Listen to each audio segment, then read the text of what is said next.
tardes, amigos televidentes, bienvenidos de nuevo a su programa Ciudad Cultural. Hoy es un día especial porque estamos ya en vísperas de Navidad, el próximo martes ya es Nochebuena y una semana después, aunque nos veremos de nuevo la semana que viene, el sábado que viene, pero una semana después ya se habrá ido nuestro año 2019 y esperaremos con mucha esperanza el año 2020. En el día de hoy, aparte de felicitarlos a todos por la Navidad y en un futuro, en una semana, por el año nuevo que viene, el 2020, que viene ya dentro de muy poco tiempo.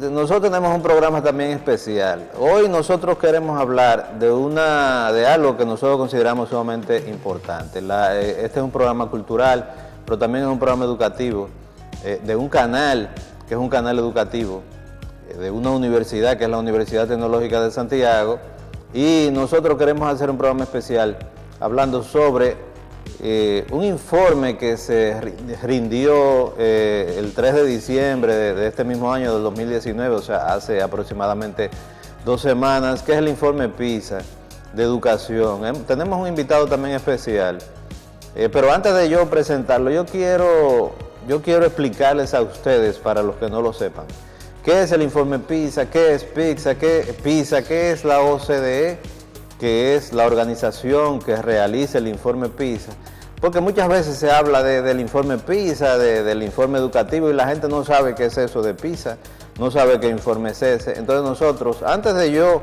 presentar al invitado, que es una persona que ha venido muchas veces al programa y que forma parte del equipo de producción del programa, y que es una persona sumamente entendida en la materia, yo quiero explicarles a ustedes, buscamos una definición de qué era el informe PISA y qué es lo que ha pasado con la República Dominicana. El informe PISA es un informe educativo de la Organización para la Cooperación y Desarrollo Económicos, la OCDE, o la OCDE, como hay gente que le dice, con sede en París, que reúne a 30 países miembros, pero también tiene relaciones de cooperación con otros 70 países, o sea que hay 100 países o que son miembros o que tienen cooperación con la OCDE. PISA son las siglas en inglés del Programa para la Evaluación Internacional de Alumnos, cuyo objetivo es evaluar a los alumnos cuando llegan a la etapa final de su formación, alrededor de los 15 años, o sea, cuando ya van a entrar, se supone,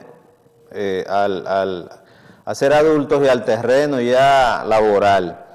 Se evalúa la lectura, las matemáticas y las ciencias. Por ejemplo, el informe PISA entiende por competencia lectora, o sea, la lectura, la capacidad de un individuo para comprender, utilizar y reflexionar sobre textos escritos con el propósito de alcanzar sus objetivos personales, desarrollar sus conocimientos y sus capacidades y participar en la sociedad.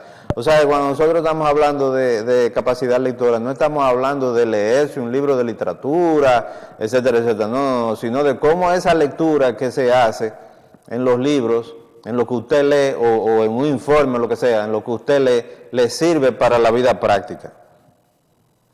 De 79 países evaluados, la República Dominicana quedó en penúltimo lugar en comprensión lectora y en últimos lugares en matemáticas y ciencias, o sea, en el último lugar, quedando en un nivel inferior a la media en Latinoamérica y el Caribe.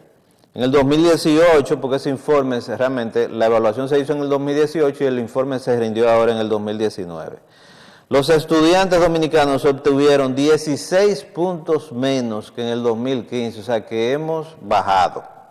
Y la República Dominicana cayó 3 posiciones en lectura.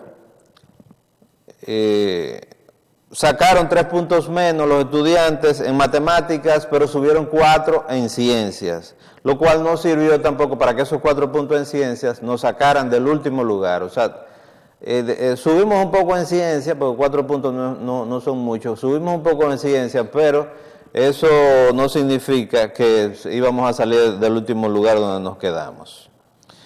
En lectura, el 80% de los estudiantes de 15 años que asisten a centros públicos o privados no logra superar el nivel 2, que es el umbral mínimo de competencia esperado para la lectura. Solo son capaces de entender el significado literal de una oración o un pasaje corto de texto. O sea que los estudiantes leen y no entienden lo que están leyendo. Además de que el 78% de los estudiantes dominicanos no pasan del nivel 1, que es el nivel más bajo. Bueno, en matemáticas, que es el nivel más bajo de la matemática. Y el 90% de los estudiantes de matemáticas, en las matemáticas, no pasan del nivel 2. El primer país en el informe PISA, el que tiene una educación, tiene una mejor educación porque los estudiantes sacan las mejores notas en ese informe, es Singapur. Entonces nosotros en el día de hoy, para conversar sobre esa tragedia nacional, invitamos a un querido amigo que ha venido antes a hablar de arte aquí, a hablar de historia, que es el profesor universitario, director de la Facultad de Economía de la Universidad Tecnológica de Santiago, coleccionista de arte, una persona también entendida en arte y en educación, Braulio Rodríguez. Bienvenido, Braulio. Muchas gracias por aceptar de nuevo nuestra invitación. Gracias, Máximo, por estar aquí de nuevo en tu programa Ciudad Cultural. Para mí es un gran placer compartir algunas ideas contigo al respecto de la tragedia, como tú has dicho, en términos educativos, padece la República Dominicana. Entonces, Braulio, para empezar, ¿qué te parece el informe PISA? Fíjate, hace unos años yo tenía algunas aprensiones acerca de cómo andaba la República Dominicana en educación, porque como tú sabes, nosotros somos receptores de los bachilleres.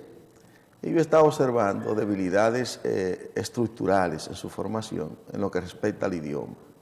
El idioma realmente había un desconocimiento extremo en el idioma, y yo quería investigar también. En la parte de las matemáticas también tenía mis aprensiones de cómo andaba el país.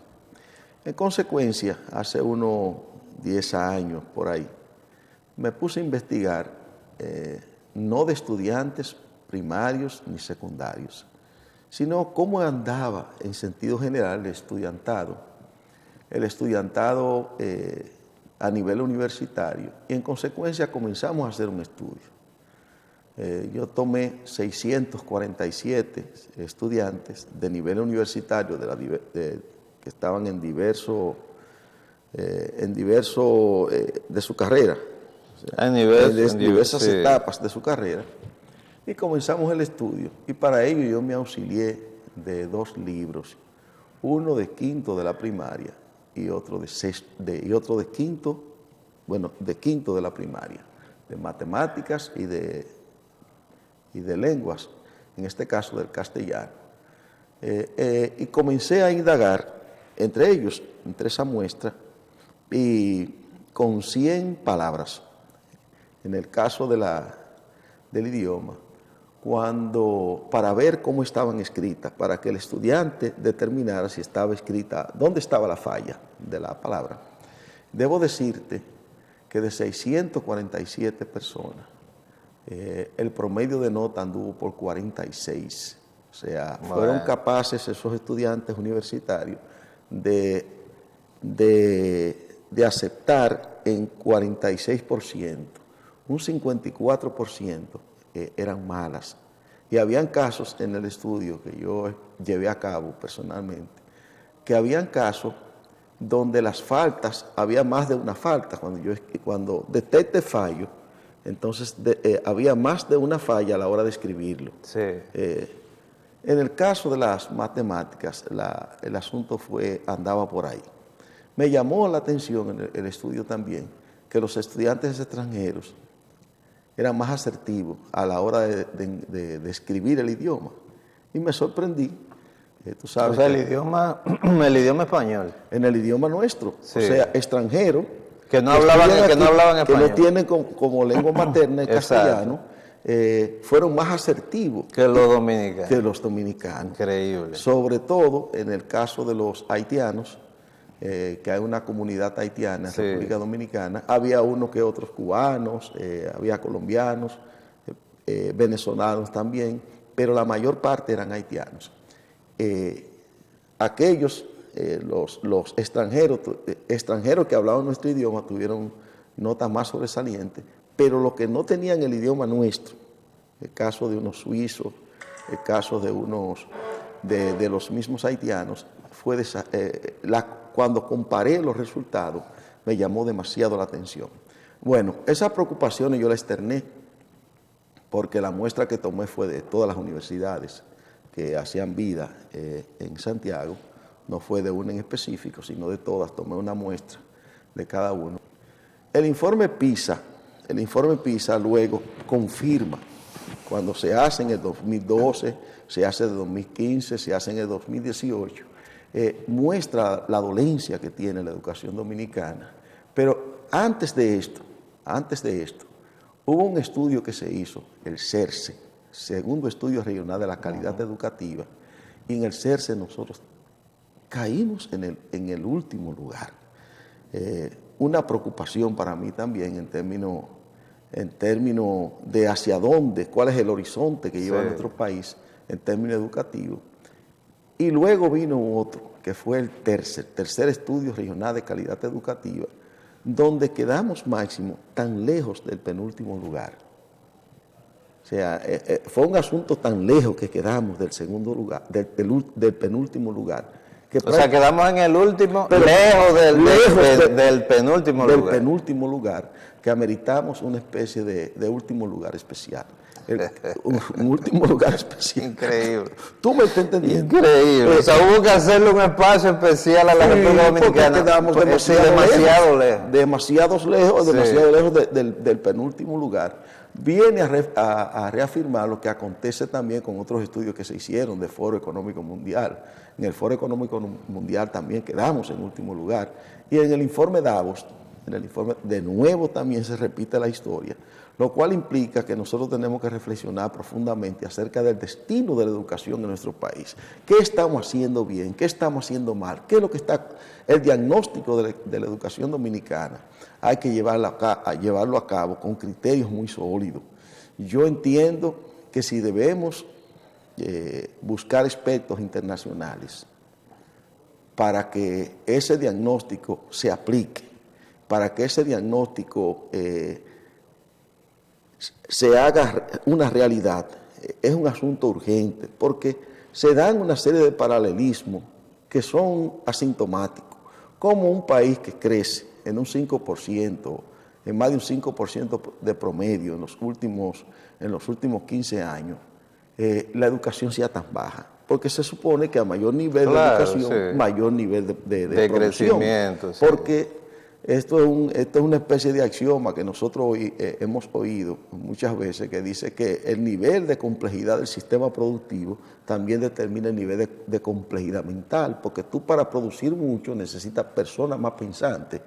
¿Tú ves? Entonces, estamos creciendo económicamente, disminuyendo la calidad educativa, lo cual es un contrasentido extremo. Eso es un absurdo. Sí, es un absurdo. Un absurdo que yo creo que los expertos mundiales tienen que analizar el caso dominicano, pero un crecimiento con una baja en la calidad educativa. Braulio, pero entonces, ¿cuál tú piensas que es el problema? O sea, ¿cuál es la raíz del problema de que la educación dominicana tenga un nivel tan bajo? Porque lo que se está haciendo ahora es que se está culpando a los profesores. Incluso los profesores han hecho, tú eres profesor también, los profesores han hecho una serie de manifestaciones, de movilizaciones, porque lo están culpando a los profesores de lo que está sucediendo con los estudiantes. O sea, es así, los culpables son los profesores, sobre todo los profesores de escuela, los profesores escolares. Yo también di clases, le di clases a profesores. Y yo quiero entonces que tú me digas, si tú piensas que los culpables son los profesores, o cuál es el problema del sistema educativo dominicano que está siempre en último lugar. Mira, yo estaba analizando, no te niego, que veía de mis estudiantes, los que tenían peores notas y peores calificaciones eran los estudiantes de educación. A la hora de elegir, de seleccionar, pensemos que hace Finlandia. Finlandia elige los mejores estudiantes del sistema para que sean profesores. Para que sean profesores. En el caso dominicano, como no hay una preselección, quienes vienen a la educación no son precisamente las personas que están más capacitadas. Sí. Como hace también más... el que quedó en primer lugar, que fue Singapur, y como hace también Vietnam, que es el país que más ha avanzado en materia educativa en los últimos años. O sea, que ellos eligen a los mejores profesores, lo eligen para ser profesores. Los mejores profesionales, exacto, los para ser estudiantes, para ser profesor. Para ser profesor. En el caso nuestro, también hay algo, por muchos años a mí me preocupaba, ¿por qué los estudiantes, por qué la baja calificación de los estudiantes de educación? También era una preocupación constante. Tú sabes que a uno le gusta mucho el arte, y hace unos 15 años yo fui a una exposición de José Sestero a Santo Domingo, y se hizo en la UAS. Sí. La UAS, bueno, después que pasa la exposición, yo entro a una exposición que están dando dentro de la UAS sobre el problema educativo. Entonces, en la medida que yo estoy oyendo la disertación, el expositor hace una referencia al movimiento renovador del año 1968, en donde se crea una nueva facultad, una facultad de educación, en los años 60 por ahí, 68. Entonces, ¿qué sucede? Que no habían suficientes estudiantes para llenar ese espacio. En ese año comenzaron a aplicar la baja académica a muchos estudiantes que eran muy malos, estudiantes malos que no rendían, que tenían bajas calificaciones. Y tú sabes cómo somos los dominicanos, que a alguien se le ocurre que a esos estudiantes que le van a dar la baja académica, que le den un chance. ¿Tú me estás entendiendo? Sí, estamos en la República Dominicana.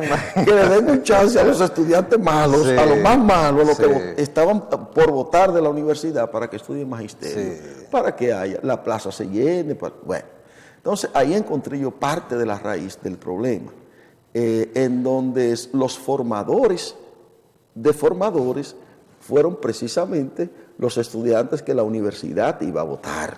Porque ese es uno de los problemas, Braulio. O sea, es que como los profesores ganan tan poco dinero, como la profesión educativa, aunque ha mejorado muchísimo ahora con el 4%, por lo menos en lo que tiene que ver con el sueldo y con las condiciones de trabajo, como la profesión educativa es una profesión que está entre las últimas en materia de pago en nuestro país, entonces solamente son profesores quienes no encuentran otra cosa o los que tienen una vocación real para ser profesores. Pero es que no se vive bien aquí de ser profesor. Si aquí se pagara bien, si se pagara esa profesión de ser profesor, educador, si se pagara adecuadamente, si ellos ganaran un buen dinero, entonces los mejores estudiantes pasarían a ser profesores, porque es una profesión rentable. Pero ¿quién va a ser profesor?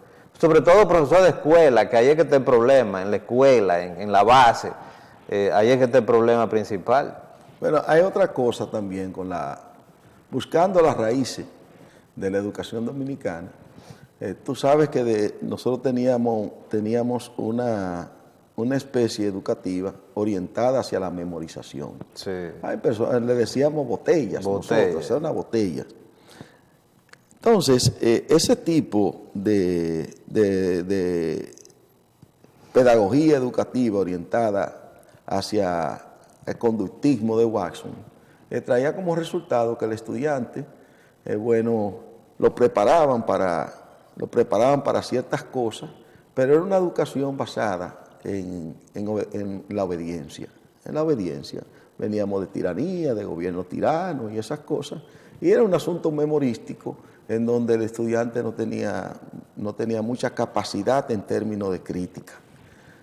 A mí me dicen, ¿y qué sistema es mejor? ¿El sistema memorístico o el sistema constructivista de Jean Piaget? Yo digo, bueno, hay cosas que quizás no tienen muchas explicaciones, porque la educación asiática, fíjate que los principales países que cayeron con las mejores notas, según el informe PISA, sí, Singapur, Hong Kong, Corea, Vietnam, sí, son países asiáticos que es memorística. Tú sabes que su mismo sistema de escritura es muy complicado. no es como el nuestro, que el alfabeto nuestro son 26, 27 letras, pues, cada palabra tiene una forma diferente de escribir. De escribir, el alfabeto sí. son Sí, es complicado. muy complicados, Sí. entonces la parte de desarrollo de la memoria en esos países es muy importante. Finlandia, que es otro de los países Sí. importantes, es una educación basada en que el niño es parte del proceso. O sea, el niño es un agente importante en el aprendizaje y como tal, como centro del aprendizaje, se le da la oportunidad de aprender. A mí me enseñaron a hacer la hora, haciendo muchas veces la bolita, bueno, yo hacía la bolita. Sí. Entonces, en el caso de Finlandia, a los niños los ponen a buscar objetos circulares para que ellos identifiquen ese objeto, lo lleven a la escuela y ellos sean parte integrante del proceso. Ese es el constructivismo de Piaget. Nosotros teníamos un modelo sea atrasado, sea no, pero teníamos un modelo educativo. Ahora, yo me pregunto en los últimos años, ¿cuál es el modelo nuestro? ¿Cuál es nuestro modelo? Nosotros comenzamos a insertar programas educativos, técnica de otros países con otras realidades. Recuérdate el plan de SENAC, que lo trajimos de Chile, lo quisimos implementar. Como hay otras modalidades ahora que uno no le ve ni pie ni cabeza, donde ni el profesor es parte de la construcción de los programas educativos, no viene desde abajo, o son agentes totalmente ajenos al proceso, y tú ves las dificultades que tiene la aplicación de los planes educativos en República Dominicana, porque vienen desde arriba y vienen de una forma, vamos a decir, a implementarse por obligación sin la participación. Una forma vertical. Fíjate que da pena decir que los avances que se han tenido en términos educativos, de alguna manera hemos tenido que ir a esos sabios griegos. Hay que irse a la academia de Platón, hay que irse a la lógica de Aristóteles, hay que irse de nuevo a Sócrates, 2400 años atrás, porque ellos sentaron la base, de la educación. Y fíjate que la mayéutica socrática ha sido lo último en Estados Unidos como una forma de ello incrementar la parte crítica del estudiante, porque un estudiante que no sea crítico va a ser un estudiante que poco receptivo ante una realidad. ¿Qué ha pasado qué se sostiene mucho? Que el estudiante dominicano en sentido general es un estudiante prácticamente domesticado. Sí. ¿Para qué? ¿Qué decía Paulo Freire con respecto a la educación? Hay que liberar al individuo, una educación que te libere, pero aquí no hay una educación que te libera. ¿Para qué me enseñan a mí aquí? Hay muchos que dicen, me enseñan para ser empleado, no me enseñan para yo liberarme, para yo ser, porque hay datos estadísticos, Máximo, sorprendentes. Solo un 5% de los pobres, que son muchísimos, logran alcanzar determinado nivel. Sí, o sea, este es uno de los países que tiene menos movilidad social, donde, por ejemplo, una persona nació pobre y lo más probable es que se pase la vida entera, él y su familia y la generación que viene, siendo pobre, no va a salir de pobre. Salir de la pobreza es muy difícil. Sí. Hay un círculo vicioso de la pobreza en el cual estos países están metidos, en donde de la alta población de pobres, es muy pocos los pobres que logran alcanzar niveles de bienestar. Ahora, nacer en estos países es sinónimo de donde tú nazcas, eso probablemente determina tu destino. Las oportunidades que se tienen, pues son muy pocas. Al ser tan pocas las oportunidades que se tienen, entonces es una educación que tenemos que plantearnos, analizar. Estos informes nos dicen a nosotros que tenemos que fajarnos a planificar, fajarnos a analizar, determinar qué nosotros debemos tener como modelo. Hay muchos doctores, Máximo, en educación en República Dominicana. Hay personas que quieren insertarse, hay personas que tienen voluntad de hacer algo, pero nosotros tenemos un sistema político que tranca todo. Se han gastado más de 900. Sí, pero vamos a hablar sobre eso, Braulio, en la segunda parte, ya sobre esa cuestión que tiene que ver sobre todo con el 4% de la educación y por qué con esa cantidad de dinero que se ha gastado y que se ha invertido en educación, eso no ha funcionado. Y al mismo tiempo, ¿por qué los políticos dominicanos, los entes políticos dominicanos se niegan a que participe todo el ámbito educativo y todo el ámbito del pensamiento de los intelectuales, los culturólogos, los artistas, los profesores, los doctores en educación, como tú dices, que todo el mundo participe en hacer un proyecto educativo viable y que no sea un grupo de políticos y de personas que muchas veces no están ligadas a la educación, los que decidan verticalmente qué es lo que se va a hacer y qué es lo que no se va a hacer en materia educativa, y eso ha demostrado ya que eso no funciona. Vamos a hacer una pequeña pausa y volvemos con esta interesantísima entrevista con el profesor Braulio Rodríguez en un momento. Ahora la información te trae una nueva imagen para nuevos tiempos. La información llega completamente renovado con nuevo diseño, más páginas a color y nuevas secciones. La información, 35,000 ejemplares diarios para llegar a 120,000 lectores en Santiago, El Cibao, Santo Domingo, todo el país, New York y España. La información, su periódico de siempre, mejor. El conocimiento es la base para asumir el futuro con éxito. UTESA, universidad de prestigio con altos estándares académicos para que tu desarrollo sea constante, pone en tus manos las herramientas para tener una visión global y actualizada orientada a la certera toma de grandes decisiones. Un objetivo, formar líderes especializados y capaces, porque saber es vivir. Una universidad, UTESA, actualizada, con grandes alternativas y ofertas de posgrado. UTESA. Si tienes un libro o una obra redactada y necesitas hacerle las correcciones de estilo, las correcciones de redacción o necesitas asesoría sobre derechos de autor, ISBN, publicación impresa o en Amazon de tu libro, comunícate con nosotros. Editorial Juguete de Madera, 809-886-5151. Corrección de textos, asesoría en publicaciones digitales o impresas, 809-886-5151. Si necesitas que tu libro salga sin ningún error y sin ningún problema de edición, comunícate al 809-886-5151, que es también nuestro número de WhatsApp.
Aquí me encuentro en el stand del maestro Jairo Ferreira, santiaguero de la ciudad corazón. Obras pintadas por amor al arte.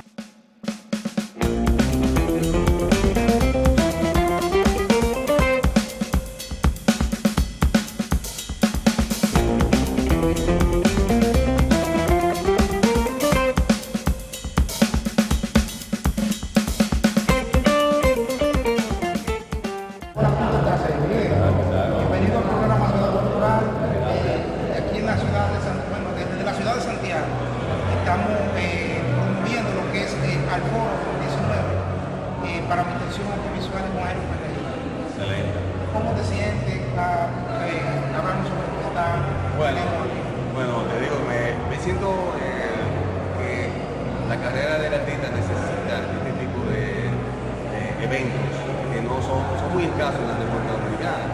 Conseguir que cada año se realice, eso es una obra descomunal. Pienso que los esfuerzos de Oscar para lograr esto han sido titánicos y el apoyo que le hemos dado a muchos artistas, yo pienso que tiene su valor.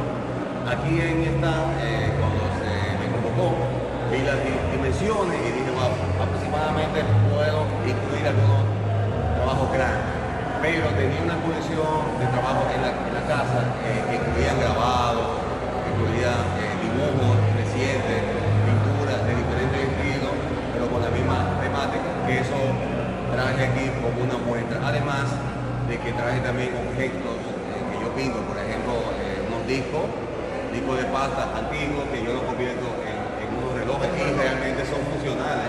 Con una pilita. Es una obra funcional. Funcional totalmente.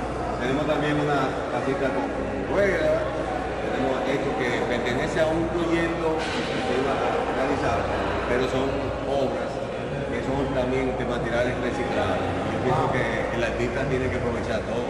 Bueno. Sí. Muchas gracias, Cero. Un placer. Sigan el programa Ciudad Cultural, Mediación Visual. Gracias.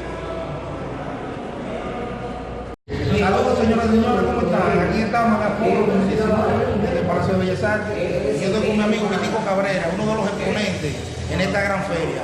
Vitico, ¿cómo estás? Yo estoy bien y agradecido y feliz de encontrarme con tanta gente querida. Sí, en un ambiente como este. Sí, el foro ha sido un reencuentro entre amigos, claro, y compartiendo en una feria de arte. Para nosotros es un placer compartir siempre con ustedes y espero que desde un momento disfruten de lo que es el foro, de todos los videos que voy a subir y de todos los stands, ¿verdad que sí, Viti?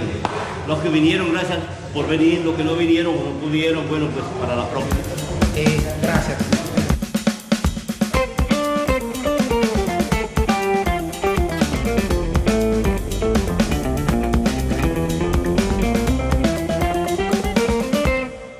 Si tienes un libro o una obra redactada y necesitas hacerle las correcciones de estilo, las correcciones de redacción o necesitas asesoría sobre derechos de autor, ISBN, publicación impresa o en Amazon de tu libro, comunícate con nosotros. Editorial Juguete de Madera 809-886-5151. Corrección de textos, asesoría en publicaciones digitales o impresas, 809-886-5151. Si necesitas que tu libro salga sin ningún error y sin ningún problema de edición, comunícate al 809-886-5151, que es también nuestro número de WhatsApp.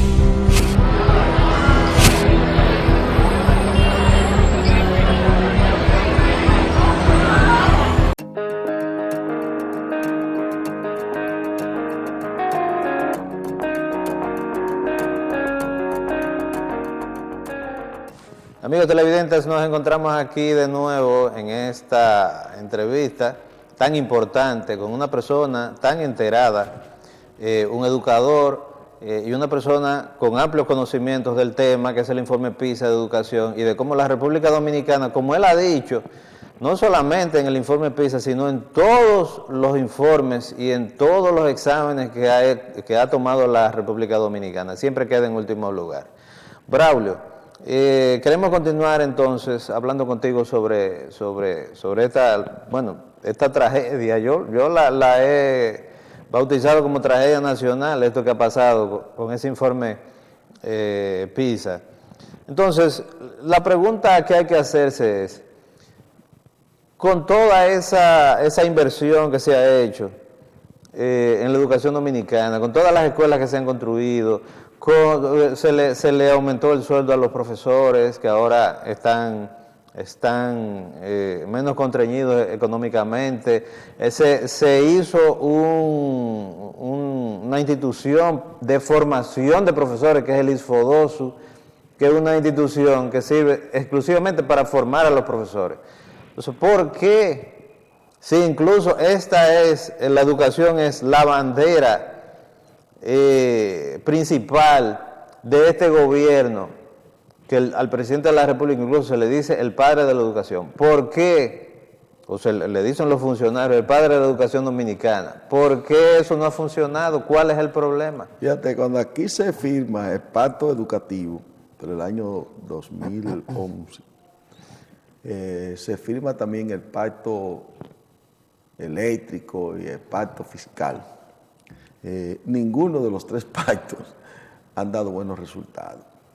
En el caso del 4%, en donde se han gastado más de 900 mil millones de pesos. Sí, pero hay que decir que la UNESCO realmente le pide a los países que el mínimo que gasten sea un 7% del PIB. O sea que todavía nosotros estamos por debajo de lo que recomienda la UNESCO, que deberían invertir en educación los países. Ok, pero aún así, tú sabes que fue significativo el aumento. Sí. Y se entiende que a un mayor nivel de inversión en educación deben ser mejores resultados.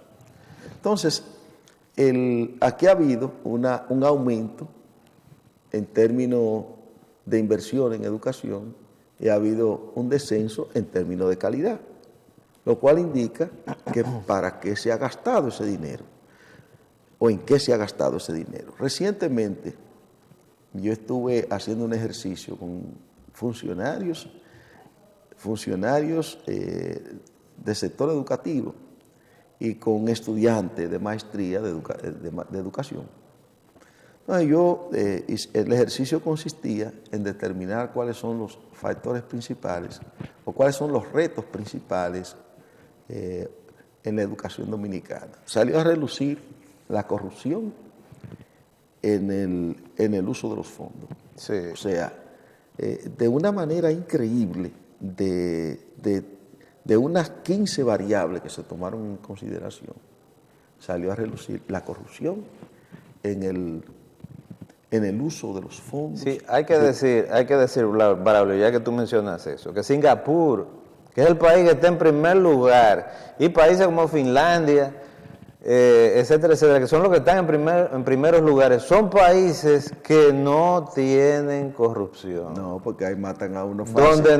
Donde no existe la corrupción. No, y además la educación en valores en Finlandia es muy... Sí. La educación en valores y principios en Japón es muy importante. El concepto de familia en Singapur, en Finlandia, en China, es muy importante. Ahora, la realidad que yo veo, antes de meterme a responderte la pregunta, yo trabajo con niños también a través del movimiento Scout, en lugares que son muy vulnerables. Sí, sí. Te digo cuál es la realidad que nosotros vemos en muchos niños, que se están criando, no son ni con el papá ni con la mamá, porque el papá y la mamá están presos. ¿Presos por qué? Por droga, en muchos de los casos. Sí. Entonces, aquí y también nos hemos topado con niños atendiendo a niños. O sea, niños de 12, 13 años que viven solos atendiendo a sus demás hermanos. El concepto de unidad familiar aquí, de familia, hay una desintegración total. Sí, en los talleres de arte que nosotros damos en Santa Lucía y en La Piña, en Cienfuegos, lo que dábamos en Baitoa y en Tamboril, hay muchos niños que viven con una tía, viven con una abuela, los papás están separados. Muchas veces no viven con la mamá o no viven con el papá, o sea que hay una desintegración familiar. Ya no es un familiar. Asunto de hogares monoparentales, no. Yo le digo nada parentales, sí. Porque algunas veces hay muchachos que están siendo criados por personas que... No, y son muchachos que tienen precisamente ese trauma de que o el papá los abandonó o la mamá los abandonó, y son niños que tienen ese trauma ya. Entonces, y que son niños incluso, esos son los niños más rebeldes y los más problemáticos de cuando uno le da clase. Entonces, en los países donde la unidad familiar se ha ido desintegrando, o sea, tú sabes que la célula de la sociedad, de la familia, ahí es que se dan los primeros pasos en términos educativos, porque la escuela te instruye, uno en la casa uno comienza a recibir principios, comienza a recibir valores, y los primeros 5 años del niño son básicos, que son en la casa. Entonces, en nuestros hogares donde el papá y la mamá tienen que salir con los sueldos bajos que hay, porque a pesar del crecimiento económico, los sueldos son muy bajos. Sí. Entonces tienen que trabajar ambos. ¿Quién cuida a los niños? Aquí no es una estadística, Máximo, pero tú sabes la cantidad de incendios que hay en hogares donde mueren niños, porque esos niños no están siendo cuidados, porque son ellos que están ahí. O sea, hay un problema serio en términos de la unidad familiar. Pero esa es una de las razones, Braulio, por la que se hizo precisamente la tanda extendida. La tanda extendida no tiene un propósito educativo, porque por ejemplo en Finlandia no existe la tanda extendida, los muchachos van en la mañana a coger su clase, porque los finlandeses, el sistema educativo de Finlandia dice que son niños y que tienen que vivir su vida, tienen que tener libertad, no pueden pasarse el día entero estudiando como si estuvieran trabajando. Entonces, la tanda extendida es precisamente para que los muchachos que no tienen a su mamá, que no tienen a su papá, que no tienen nada que hacer, que cuando se van para su casa, ellos están trabajando, los padres, y los muchachos se quedan en la calle haciendo nada, entonces puedan estar en las escuelas. Eso no tiene ningún propósito educativo. El hecho de que haya una tanda extendida no significa que la educación va a mejorar, porque la tanda extendida no tiene propósito educativo. Tiene un propósito que no tiene que ver directamente con la educación. Mira, hay otros problemas dentro de la educación que hay que analizar. Bueno, el 4% y la corrupción como salió como principal problema que hay aquí. Bueno, se han construido muchas escuelas, pero las escuelas en términos físicos implica calidad educativa. Exacto. Cuando no están los profesores. Hay escuelas que se han construido aquí mismo en Santiago, y tú sabes el problema que tienen los moradores de ese sitio para poder ser parte de ahí. ¿No es?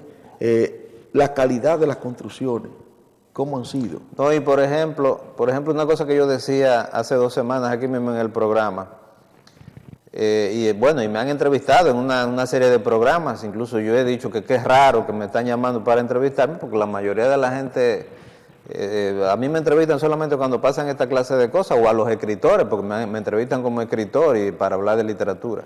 Entonces, son escuelas que no tienen bibliotecas, sin bibliotecas. Son escuelas que no tienen laboratorios de ciencias.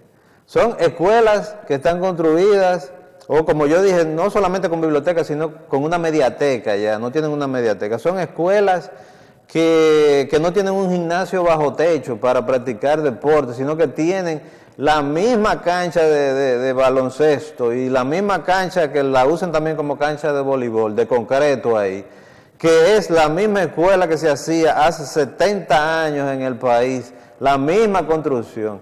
Y una cosa que yo me he dado cuenta también es, Braulio, no sé si tú estás de acuerdo conmigo, es que todas las escuelas tienen, a pesar de que están hechas por diferentes ingenieros que ganan la contrata en diferentes sitios, las escuelas son iguales todas. O sea, yo supongo que los lugares tienen diferentes especificaciones y diferentes necesidades. No es lo mismo hacer una escuela, por ejemplo, en un campo de Salcedo, que hacer una escuela aquí en la ciudad, en Santiago, en el centro de la ciudad. Entonces las escuelas deberían ser diferentes. Y sin embargo la construcción es la misma construcción. Tú vas a una escuela nueva de aquí, del país, y ya tuviste todas las escuelas, porque todas las escuelas son exactamente iguales. Tienen el mismo plan. Mira, Máximo, en Japón los niños se les enseña para la vida, sí, en un sentido. ¿Quiénes limpian los sanitarios en Japón? Los niños. ¿Quiénes limpian la escuela? Los niños. ¿Quiénes pintan la escuela? Los niños. ¿Quiénes cocinan en la escuela? Los niños. Tú ves, la sociedad está invirtiendo en ello, pero aquí el muchacho, yo recuerdo en mis años de educación inicial, que nosotros teníamos un huerto escolar. Sí, sí, yo recuerdo, sí. Que me enseñaron carpintería, Sí, que me sí. enseñaron a forrar libros, que me enseñaron Yo estudié mecanografía. Yo soy mecanógrafo gracias a la escuela porque a mí me enseñaron Entonces, mecanografía. te enseñaban Ahí me dieron música.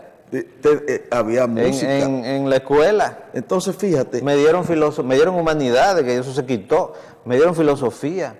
Yo soy escritor por la escuela. Me dieron filosofía, me dieron música, me daban literatura. Eso ya no se da, eso no existe. Fíjate, y para nosotros, esos gobiernos de Balaguer eran terriblemente malos. Sí. Pero en términos educativos, el joven tenía una mayor participación y mayor formación, diría yo.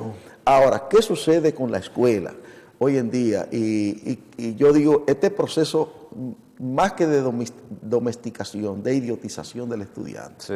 Porque un niño, aquí hay muchas personas que han estudiado en la universidad, que han estudiado cocina, que han estudiado turismo, y son personas que no tienen cabida en la educación. Ahora, yo digo, en vez de hacer ese desayuno escolar donde se ha favorecido a sectores, o a personas, o a empresas, y con la baja calidad que ha tenido mucho del desayuno escolar y el almuerzo escolar, ¿por qué Japón tiene una estructura mediante la cual la misma escuela hace la comida? Y los niños que están en cursos más altos son los responsables con la orientación de personas adultas para hacer los alimentos. Esos niños aprenden a pelar plátano, a pelar papa, aprenden en la vida. Ahora, ¿qué sabe el niño dominicano? Para enfrentarse a la vida diaria? ¿Qué se le enseña? No le estamos enseñando nada. Por eso esos muchachos, con todo y tan extendida, uno ve lo que está sucediendo a través de las redes. Pleitos de estudiantes con estudiantes, pleitos de profesores con estudiantes, galleteándose, sacándose puñales, dándose puñales. Tú ves que nosotros no hemos podido integrar el sistema mediante la cual el muchacho salga preparado para la vida.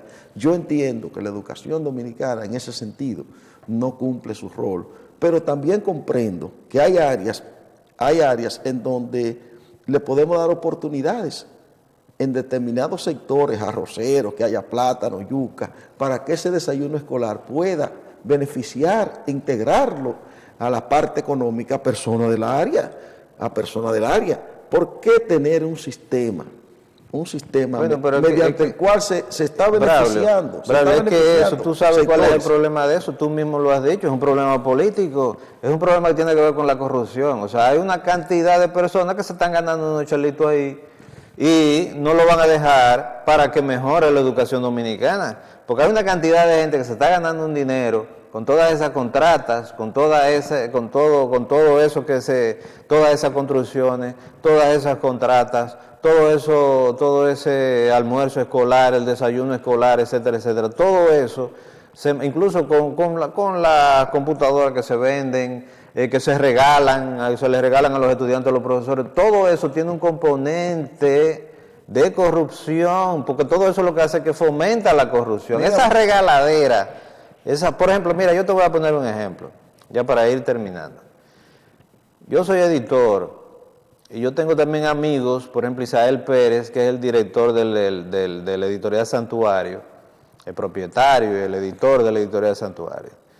¿Y qué me dicen a mí los editores amigos? Si yo mismo lo sé, las ventas de los libros han bajado, las ventas de los libros de los escritores dominicanos. Las editoriales, las pocas editoriales que hay y las editoriales independientes, que uno hace libros a veces, hemos bajado la cantidad de ventas de libros. ¿Por qué? Porque el Ministerio de Educación se ha dedicado a editar ellos mismos los libros, a conseguir contratos con imprentas y cosas, y ellos deciden qué libros tienen que leer los estudiantes y qué libros no deben leer los estudiantes. Ya los profesores no pueden escoger los libros que ellos le van a poner a los estudiantes, sino que eso viene verticalmente del Ministerio de Educación. Y todos esos libros que hace el Ministerio de Educación se los regalan a los muchachos, pero que eso tiene un componente que propicia la corrupción, y ese es el problema. La educación dominicana no puede estar atenta o no puede depender de que un grupito de personas se ganen un dinero. Esto se hace porque yo me voy a ganar un dinero. Esto no se hace porque yo no me voy a ganar un dinero. La educación dominicana nunca va a progresar así. Mira, Máximo, ¿tú te recuerdas la muerte del ingeniero cuando fue a reclamar a la OISOE? Yo creo que fue el caso de una escuela. Sí. Hay personas que se han ganado los concursos, que yo veía que era muy bueno. Bueno, un poco más transparente de asignar escuelas y esas cosas.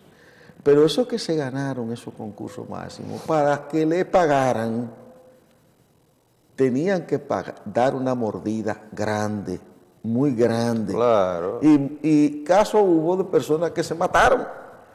En el caso del desayuno escolar, tú sabes lo que tú, con recursos muy limitados, poniendo tú la comida, pagando trabajadores, y tú tener 6 meses que no te paguen, y a la hora de pagar también tú tienes que dar una mordida, tienes que morder al que te pague.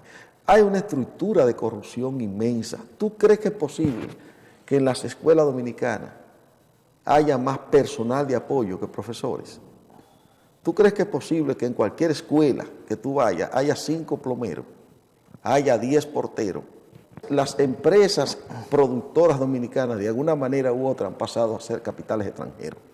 Entonces nosotros, la industria licorera, la industria cervecera, todas están en manos de extranjeros. Incluso la industria de servicios, la industria del turismo, es una industria que pertenece a capitales extranjeros, sobre todo nosotros capitales españoles. Tenemos que sentarnos a pensar como país.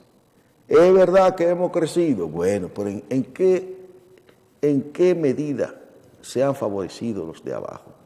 Hay personas que tienen dinero, es cierto, que se han hecho ricos de alguna manera, pero la pobreza sigue ahí latente. Y esos síntomas que tú ves de delincuencia, de que muchos jóvenes tienen como a los antihéroes como paradigma, nos hace pensar mucho de que andamos mal en por mal camino. Por muy mal camino.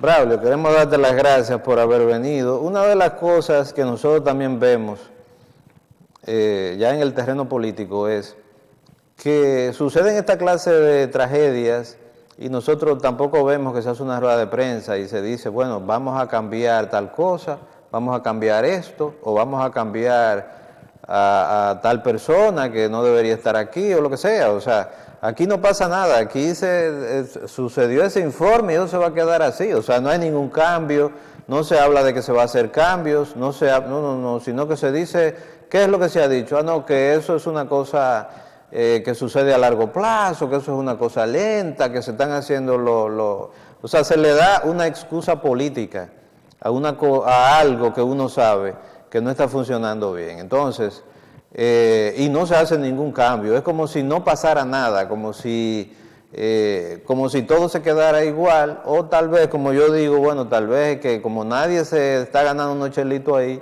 entonces todo se va a quedar igual. Muchas gracias. Yo quiero decir algo, Máximo. Hay frases que han construido imperios. Julio César decía, donde tú fueres, haz lo que vieres. Sí. Y el imperio romano duró mucho. Respetaron los dioses de los otros pueblos, ellos adoraron los dioses de los otros pueblos, porque ellos rezaban esta frase, donde tú fueres, haz lo que vieres. Los chinos han hecho transformaciones extraordinarias. Deng Xiaoping dijo, no importa que el gato sea rojo o negro, lo importante es que case ratones. Y con eso cambió el sistema político y económico de la China. Él dijo otra palabra, un país, dos sistemas. Un país, dos sistemas. Nosotros vamos a ser capitalistas y vamos a ser socialistas. Hong Kong capitalista, China socialista. Y han cambiado. ¿Qué frase tiene el dominicano para cambiar? ¿Qué frase han dicho nuestros guías económicos y políticos para cambiar el sistema? O sea, yo creo que aquí se ha hablado, en algunos casos se ha hablado mucho y en otros casos no se ha dicho nada acerca de los cambios. Agradezco muchísimo, Máximo, que me haya invitado a pasar este momento tan agradable analizando esta tragedia, como tú has dicho, de la educación dominicana. No, te agradecemos a ti, Braulio, y sabemos tu preocupación, por eso te invitamos, tu preocupación por la educación nacional, la educación dominicana y las ideas precisamente que tú tienes para tratar de que eso cambie, porque eso lo primero que hay que hacer es hacer cambios, no solamente cambios administrativos, sino cambios ya en el sentido de la educación y que no pensemos en la educación como se piensa en la política en sentido general, ni en la cultura tampoco, ni en la salud, que es que todo se hace de manera vertical. Hay un grupo de personas que por razones que muchas veces no tienen que ver con la educación, toman decisiones y eso tiene que ser asumido verticalmente, aunque eso esté bien o aunque eso esté mal, aunque los profesores sepamos que eso está mal, hay que hacerlo porque ya verticalmente se decidió que eso era así. Amigos televidentes, muchas gracias por haber estado con nosotros. Queremos recomendarles, como les recomendamos toda la semana, estos dos libros que nos hizo llegar nuestra amiga, una escritora que vive en la ciudad de Nueva York, en los Estados Unidos, Kiani Antigua, que ella vino a la puesta en circulación de mi libro y del libro de Pedro Antonio Valdés, que hemos anunciado por aquí varias veces, que es el libro 10 Dominicanas en las Letras. Es una antología de escritoras dominicanas, incluso escritoras que viven en los Estados Unidos, que viven aquí en la República Dominicana, que viven en España, etcétera, etcétera, y que viven en otros lugares del mundo, y que se hizo esa antología con 10 dominicanas que la hizo Kiani Antigua. Y también este libro que también me lo trajo ella, que se llama Cantos a Lorca, con la recopilación de Daniel Tejada, y un prólogo del poeta Mateo Morrison.